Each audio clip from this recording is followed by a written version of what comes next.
तो hello students, आज हम पढ़ने जा रहे हैं एल्डिहाइड कीटोन एवं कार्बोक्सिलिक अम्ल का भाग नंबर 9। तो चलिए इसे आज शुरू करेंगे। ओके, ठीक है। तो आज हम क्या पढ़ेंगे? तो आज हम पढ़ने वाले हैं भौतिक गुणधर्म के बारे में, और उदाहरण नंबर 8.2 भी देखेंगे। तो उदाहरण नंबर 8.2 में भौतिक गुणधर्म के ही कुछ उदाहरण दिए गए हैं, तो इसको भी हम देखने वाले हैं। ठीक है। तो भौतिक गुणधर्म का पिछला भाग भी हम आधा कंप्लीट कर चुके थे, और इस भाग में हम इसे पूरा पढ़ लेंगे। तो आप पिछला भाग जरूर देख कर आइएगा। तो सबसे पहले देखते हैं, क्योंकि इसको मैं साइड कर दूं। ठीक है। तो निम्न यौगिकों को, जिनका आवश्यक द्रव्यमान 58 और 60 है, क्वथनांकों के बढ़ते क्रम में लिखा गया है। क्वथनांक क्या है? क्वथनांक है हमारा बॉइलिंग पॉइंट, मतलब कि कितने क्वथनांक पर, मतलब कितने टेम्परेचर पर यह पिघल जाएगा। ठीक है। तो पहले हम देखते हैं एन ब्यूटन जिसका आवृत्त द्रव्यमान कितना है? 58। 58 पर इसका क्वथनांक क्या है? 273। फिर देखते हैं मेथॉक्सीएथिन के बारे में, जिसका है द्रव्यमान 60, और इसका क्वथनांक क्या है? 281। ठीक है। तो यहाँ से आप देख सकते हैं कि जैसे द्रव्यमान है उसके आसपास चल रहा है, और हमारा क्वथनांक भी उसके आसपास है। तो यहाँ से इनकी ज्यादा फर्क नहीं पड़ रहा है, क्योंकि टेन प्रोपेनॉल और यहाँ पे टोन, क्योंकि कीटोन और उसके बारे में ही दिया गया है। और यहाँ पर आप देखेंगे, ठीक है, प्रोपेनॉल प्रोपेनॉल का देखते हैं, जिसके है द्रव्यमान है 58, और उसका क्वथनांक है 322। तब देखेंगे एसीटोन एसीटोन का द्रव्यमान है 58, और क्वथनांक है 329। फिर हम देखते हैं प्रोपेन इन ऑल, जिसका द्रव्यमान है 60। मतलब द्रव्यमान आप देख लीजिए सबका लगभग लगभग एक बराबर है, लेकिन हमारा क्वथनांक बढ़ते जा रहा है। आप देखेंगे सबसे नीचे में रह गया है प्रोपेनॉल, मतलब कि यह एक एल्कोहल है। तो एल्कोहल का बाकी के मुकाबले में सबसे ज्यादा क्वथनांक दिया गया है। ठीक है, ऐसे शुरू करते हैं। तो एल्डिहाइडों व कीटोन में निविष्ट सदस्य जैसे मेथनॉल, एथेनॉल एवं प्रोपेनॉल जल के साथ हाइड्रोजन आयन बनाने के लिए कारण प्रत्येक अनुपात में जल से मिश्रित होते हैं। देखिए, ऐसे हम ऐसे समझेंगे। जैसे मेरे पास एक कार्बन दिया गया है, उससे एक आर अटैच है, आर जुड़ा हुआ है, और दूसरी तरफ भी आर जुड़ा हुआ है। ठीक है। और आपने देखा होगा द्वि आवन से हमारे साथ ओ जुड़ा हुआ होता है, यह हमारा कार्बोनिल समूह होता है। ठीक है। लेकिन हमें यहाँ पर देखना है कि वह पानी के साथ कैसे हाइड्रोजन आबंध बनाता है। ठीक है। तो मेरे पास मान लीजिए एक और,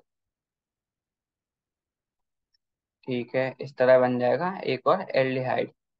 ठीक है। और हमारा पानी क्या होता है? पानी होता है हमारा H2O। तो यहाँ पर यह वाला ऑक्सीजन होगा, यह बनाएगा एक हाइड्रोजन के साथ, यह वाला ऑक्सीजन होगा, यह बनाएगा दूसरे हाइड्रोजन के साथ, और ये दोनों हाइड्रोजन जुड़े होंगे हमारे एक ऑक्सीजन परमाणु से। तो आप देख सकते हैं जैसे ही हमारे पास दो एल्डिहाइड है, दो एल्डिहाइड के समूह हैं। ठीक है, दो एल्डिहाइड के समूह, एक पानी के समूह, यह रहा हमारा एक पानी जो कि जल है, एक जल के समूह से जुड़ा हुआ होता है। देखिए देखिए, ऑक्सीजन ऑक्सीजन जुड़ा होता है हाइड्रोजन परमाणु के साथ, और इस तरफ भी ऑक्सीजन जुड़ा होता है हाइड्रोजन परमाणु के साथ। आप सोच रहे होंगे कि कैसे जुड़ गया ऑक्सीजन, तो दूसरे ज्यादा किसी पे जुड़ नहीं सकता, तो मैं बताता हूँ। तो देख लीजिए, यहाँ पर क्या होता है, मान लो कार्बन पे डेल्टा प्लस क्या होता है? मतलब कि थोड़ा सा, बहुत थोड़ा सा पॉजिटिव चार्ज आ गया। ठीक है, पॉजिटिव आवेश आ गया, और ऑक्सीजन पे आ जाएगा बहुत थोड़ा सा निगेटिव आवेश। ठीक है। तो यहाँ से इस पे नेगेटिव चार्ज आ जाएगा, इस पे पॉजिटिव चार्ज आ जाएगा। तो इसी तरह हाइड्रोजन पे थोड़ा सा आ जाएगा पॉजिटिव चार्ज, इस वाले हाइड्रोजन पे भी ये थोड़ा सा आ जाएगा पॉजिटिव चार्ज। जो हमारे बीच में ऑक्सीजन परमाणु दिया गया है, उस पर आ जाएगा थोड़ा सा निगेटिव चार्ज। तो ठीक है, तो सभी पे थोड़ा थोड़ा पॉजिटिव और थोड़ा थोड़ा नेगेटिव चार्ज आ गया। तो यहाँ पे देख सकते हैं आप कि, ठीक है, तो यहाँ से देख लीजिए ऑक्सीजन के पास है निगेटिव और हाइड्रोजन के पास है पॉजिटिव। यहाँ पर भी ऑक्सीजन के पास है निगेटिव और हाइड्रोजन के पास है पॉजिटिव। ठीक है, निगेटिव पॉजिटिव दोनों आपस में थोड़ा सा पार्शियली, आप सोच सकते हैं मतलब बहुत थोड़ा सा, एक हाइड्रोजन आबंध तरह का बना लेते हैं, जो कि ऑक्सीजन और हाइड्रोजन के बीच में बना होता है। जब भी हम इसे जल में रखेंगे, जैसे यहाँ पे एथेनल, प्रोपेनल, या फिर मेथनॉल हम लेंगे तो वो सभी अ, जल के साथ हाइड्रोजन आयन बना लेते हैं, और इसी वजह से वो जल में मिश्रित हो जाते हैं। ठीक है, और जल में मिश्रित होते हैं इसी वजह से। तो ठीक है, अब आगे देखते हैं। तो आगे हम देखते हैं कि इसको वापस यहाँ पर रख दूं। देखा, जैसे जैसे एल्किल की श्रृंखला की लंबाई बढ़ती है, इनकी घुलनशीलता तेजी से घटती जाती है।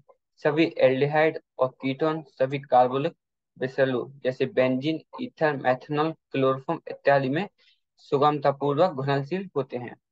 ठीक है, इसका कहने का मतलब एक है, जैसे मेरे पास मान लीजिए इस तरह का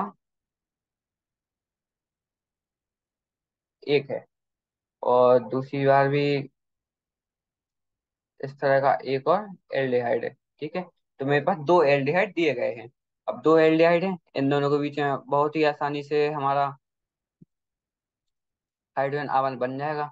ठीक है, मेरे पास मान लीजिए अब बहुत सारे कार्बन आ गए, बहुत सारे आ गए, 5 6 7, और फिर यहाँ पर एच, यहाँ पर आ जाएगा डबल ओ, और फिर यहाँ पर भी सी डबल ओ, फिर एच, उस पर सी सी सी, बहुत सारे आ गए, और यहाँ पर भी मेरे बहुत सारे हैं।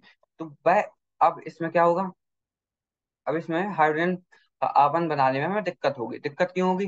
क्योंकि आप देख सकते हैं कि बहुत सारे लंबी लंबी श्रृंखला आ गई। जब लंबी लंबी श्रृंखला आ जाएंगी तो इनकी घुलनशीलता भी घटती जाएगी, क्योंकि हाइड्रोजन आवन ठीक से नहीं बन पाएंगे। वो क्यों नहीं बन पाएंगे?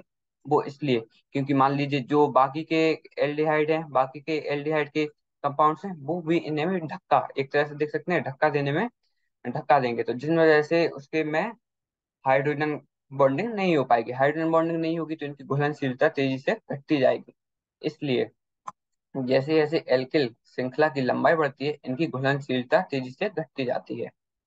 सभी एल्डिहाइड और कीटोन सभी कार्बनिक विलायक जैसे बेंजीन, ईथर, मेथनॉल, क्लोरोफॉर्म इत्यादि में सुगमता पूर्वक घुलनशील होता है। ठीक है, ऐसे भी मैं जैसे जो भी हमें उदाहरण दिए गए हैं वह सुगमता पूर्वक घुलनशील होते हैं। ठीक है, अब हम आगे देखते हैं। ठीक है, तो आगे निम्नतः एल्डिहाइड में तीक्ष्ण गंध होती है। जो कि एल्डिहाइड होती है उनमें गंध होती है, आप वो सुगंधित भी हो सकते हैं या फिर कुछ और। जैसे जैसे अणुओं का आकार बढ़ता जाता है, गंध कम तीक्ष्ण होती जाती है। जैसे हमारे अणुओं का आकार बढ़ता जाएगा, अणुओं का आकार कैसे बढ़ेगा? जैसे हमारे पास मान लीजिए पहले दो कार्बन की चेन थी, दो कार्बन की श्रृंखला थी, फिर वह 4 कार्बन की श्रृंखला या फिर 8 कार्बन की श्रृंखला। जैसे जैसे कार्बन की श्रृंखला बढ़ती गई, उनके अणुओं का आकार बढ़ता जाएगा, और इस वजह से गंध कम तीक्ष्ण होती जाएगी। ठीक है, तथा सुगंध बढ़ती जाती है। तो जैसे जैसे हम हाइड्रो मतलब अणुओं का आकार बढ़ाते जाएंगे तो गंध कम होती जाएगी तथा सुगंध बढ़ती जाएगी। वास्तव में प्रकृति में पाए जाने वाले अनेक एल्डिहाइड और कीटोनों का उपयोग सुगंध और सूचक में सम्मिलित में किया जाता है। तो आप इसे समझिए, वह देख लीजिए मेरे पास, मान लीजिए यह एक एल्डिहाइड है, और उसके बाद 3 4 5 6 7, मैंने मान लो इतना बड़ा एक और एल्डिहाइड ले लिया। देखिए इसके लास्ट में भी सी एच ओ है, और इसके अंत में भी सी एच ओ, मतलब क्या है, एल्डिहाइड ही है। ठीक है, तो इसमें क्या होगा, इसमें हमें बहुत ज्यादा गंध आएगी, इसमें बहुत ज्यादा गंध आने वाली है। लेकिन जैसे जैसे हम हाइड्रोजन इसके अणुओं का आकार बढ़ाते जाएंगे, अणुओं का आकार बढ़ाएंगे, तो इसमें से गंधानी कम हो जाएगी, गंधानी कम हो जाएगी, और हमें सुगंध मिलेगी।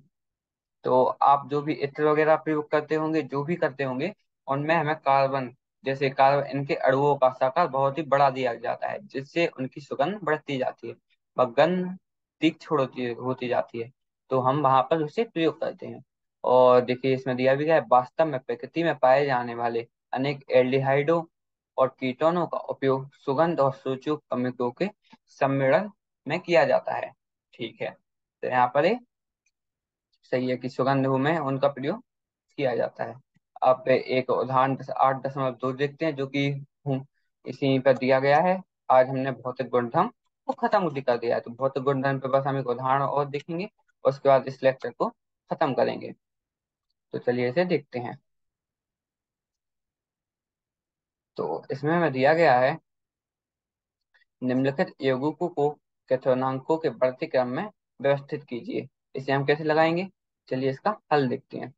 यौगिकों के आवरणिक द्रव्यमान 72 से 74 के परांश में है। ठीक है, इनका जो भी द्रव्यमान है वो 72 से 74 के बीच में है, क्योंकि केवल ब्यूटेनिन और ही अत्यधिक अतराविक हाइड्रोजन आवंटन के कारण सुसंगत द्रव्य है, इसलिए इसका क्वथनांक सबसे अधिक होगा। ब्यूटेनल एथॉक्सीएथिन से अधिक ध्रुवीय है, अर्थात ब्यूटेनल में अंतराश्रित ध्रुवीय आकर्षण प्रबल होता है। एन पेंटेन में केवल प्रबल वैन बल होते हैं। अतः दिए गए यौगिकों का क्वथनांक बढ़ते क्रम इस प्रकार से होंगे। इन्हें हम कैसे देखते हैं, पहले हम देखते हैं इनके द्रव्यमान को। द्रव्यमान हमें पहले दिया गया है कि यहाँ पे 72 से 74 के बीच में है। ठीक है, जैसे मान लो मैंने इसको निकाला, तो यहाँ पर 1 2 3 4, यहाँ पे मेरे पास 4 कार्बन है। तो 4 का गुणा हम 12 से करेंगे, क्योंकि कार्बन का वह कितना होता है, मास, वो 12 होता है। और उसके बाद एक ऑक्सीजन है, ऑक्सीजन का हम 16 से करने वाले हैं। तो वह हो जाएगा हमारा 16, तो 12 चौको 48, 48 से 16 कितना हो जाएगा, यह हो जाएगा 64। 64 हो जाएगा। हमारे पास कार्बन कितने हैं, 3 2 5, 5 2 7 और एक 8, 8 कार्बन है। तो 8 को हम इसमें जोड़ देंगे तो 72। तो यहाँ से इतना तो पता चल गया होगा 72, हमने इसका 72 निकाल दिया है। तो कार्बन का मैंने बता दिया जो कि 12 है, ऑक्सीजन का होगा 16 और हाइड्रोजन का होगा 1।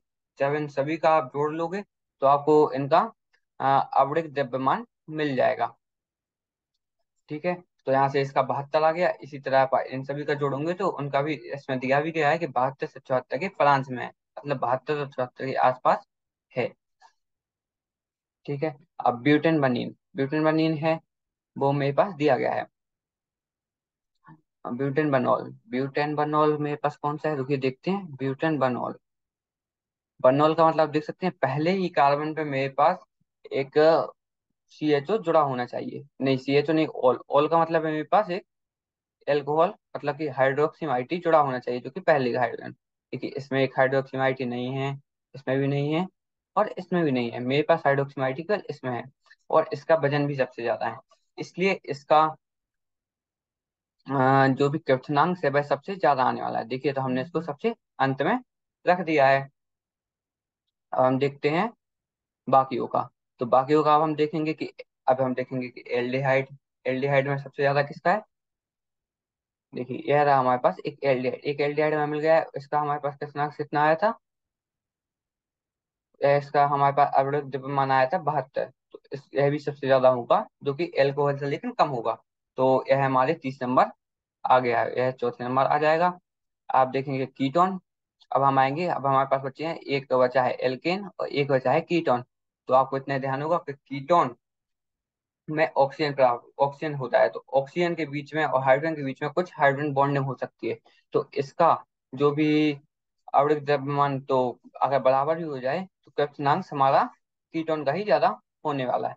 तो कीटोन का हमारा होगा द्वारा ज्यादा, और फिर उस सबसे कम होगा हमारे एल्केन का। तो वह इस तरह से आ जाएगा, सबसे पहले होगा हमारे एल्केन, उसके बाद आएगा कीटोन, उसके बाद आएगा हमारा एल्डिहाइड, उसके बाद आएगा हमारा एल्कोहल। तो आपको ध्यान रखना है, एल्केन और उसके बाद कीटोन, उसके बाद एल्डिहाइड और उसके बाद एल्कोहल। ठीक है, तो हम यहाँ पे चारों को निकाल चुके हैं। तो अभी हमने इसको खत्म कर दिया है। तो आज हम इसकी भौतिक गुणधर्म और उदाहरण 8.2 को पढ़ चुके हैं। तो भौतिक गुणधर्म में हमने पढ़ा कि कैसे इसके जो भी आवृत्त द्रव्यमान पर हमारे क्वथनांक से कैसे डिपेंड करता है, मतलब कि कैसे हम आवृत्त द्रव्यमान ज्यादा होगा तो क्वथनांक कैसे कम या फिर ज्यादा होगा। वह हमने मीथेन गैस या फिर मेथनॉल, इन सभी के बारे में भी पढ़ा है। और हमने हाइड्रोजन बॉन्डिंग भी पढ़ी थी। वे दोनों भागों को आप जब एक साथ देखेंगे तो तभी आपको सबसे अच्छे समझ में आ जाएगा। और हमने उदाहरण 8.2 में देखा कि हम इसका प्रयोग कैसे करते हैं। अब उदाहरण तो नहीं बचा। अब हम देखेंगे आगे हम क्या पढ़ने वाले हैं। तो आगे हम पढ़ेंगे रासायनिक अभिक्रियाएं के बारे में। तो रासायनिक अभिक्रियाएं भी हम पढ़ने वाले हैं, जो कि 8.4 में दी गई हैं। आपको अगर टाइम मिले तो आप 8.4 एक बार फिर से पढ़ के आइएगा। अगर आपको मतलब थोड़ा बहुत तो समझ में आ ही जाएगा, अगर ना समझ में आए तो उसके बाद आप वीडियो देखेंगे तो उसका सब कुछ आपसे क्लियर हो जाएगा। तो आज का लेक्चर बस यहीं पे खत्म करते हैं। धन्यवाद।